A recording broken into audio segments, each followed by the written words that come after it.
एक घने जंगल में टोनी नाम की बहुत अमीर चिड़िया रहा करती थी, जिसका एक बेटा चिंटू था। टोनी के बहुत अमीर होने की वजह से उसके घर में एक काम वाली बाई भी थी, जिसकी बेटी का नाम टुनटुनी था। एक दिन छोटी चिड़िया अपनी बेटी टुनटुनी से कहती है, बेटी तुम घर पे ही रहना और यही खेलना, कहीं बाहर मत जाना।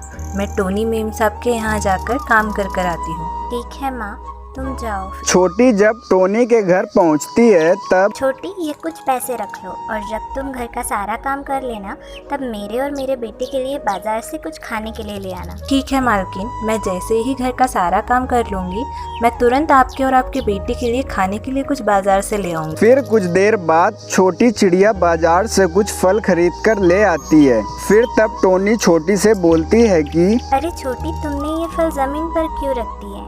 जाओ इनको अंदर रख कर आओ। ठीक है मालकिन, मैं अभी इन्हें अंदर रख कर आती। थोड़ी देर बाद मालकिन, मैंने घर का सारा काम कर दिया है, क्या मैं अब घर जा सकती हूँ?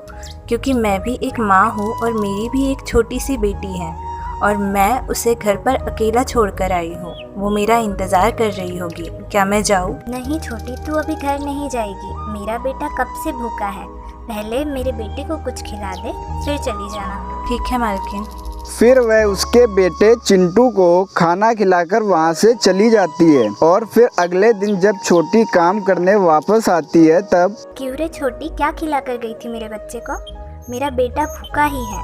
झूठ बोलती है नालायक, काम चोर कहीं की। नहीं मालकिन, मैं तो उसे अच्छे से खाना खिला कर गई थी। तो क्या मेरा बेटा झूठ बोल रहा है? निकम्मी कहीं की, निकल जा मेरे घर से। कल से यहाँ आने की कोई जरूरत नहीं है, भाग जा यहाँ से। और फिर वो छोटी को अपने घर से निकाल देती है। फिर छोटी बेचारी उदास होकर वहाँ से चली जाती है। फिर कुछ दिनों बाद टोनी चिड़िया अपने घर पर नई नौकरानी को काम पे रख लेती है। और एक दिन टोनी चिड़िया की अचानक से तबीयत खराब हो जाती है और उसकी नई नौकरानी भी वहाँ से काम छोड़कर जाने के लिए कहने लगती है, मैडम मेरे से नहीं होगा इतना काम, मेरा भी अपना घर है, मेरे भी छोटे छोटे बच्चे हैं, मैं अकेली क्या क्या संभालूं? फिर टोनी को अपनी गलती का एहसास हो जाता है और वह पास ही में रह रहे कालू कौवे से छोटी चिड़िया के घर खबर भिजवाती है। छोटी बहन, तुम्हारी मैम की तबीयत बहुत ज्यादा खराब है और वो आखिरी समय में तुमसे मिलना चाहती हैं। ये सब सुनकर छोटी को बहुत दुख होता है और वह तुरंत ही उसके पास मिलने के लिए जाती है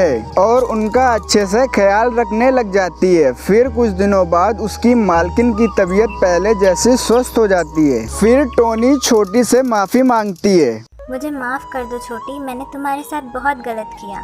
अगर आज तुम ना होती तो शायद मैं आज भगवान को प्यारी हो जाती। मुझे माफ़ कर दो।